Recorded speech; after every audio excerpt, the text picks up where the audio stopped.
Austris arī griež aparātus. Nē, man ir bijis gadījums. Es jau večiem stāstīju. Mēs vien čomu gājām, neatceros, kods veikals vai kaut kur mēs gājām, un šim krašs stoli. Nu tā vajag ārprāts blakus feņķis. Es saku, nu ejam feņķis, neatļaus to pačurāt. Mēs ejam.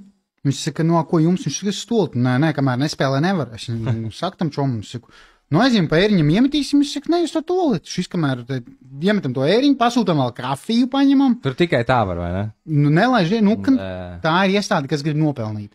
Un es, kad apsēžos, uzlieku pa 1 centu grāmatās, vienu to līniju, kaut ko īsti saprotu, kaut ko nesaprotu, tas aiziet čoms uz stoleti, kafija vietas beigām, man iedod brīvspēles. 1, 2, 3.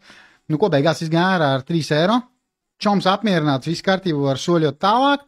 Un, protams, bija, nu, es jau tad biju atpazīstams, bija bildes no malas, un viss WhatsApp grupas vienkārši dega. Nu, ka es aparāts močīju, es domāju, nopietni. Nu, kopš tā laika es pateicu, ka, nu, nebūs.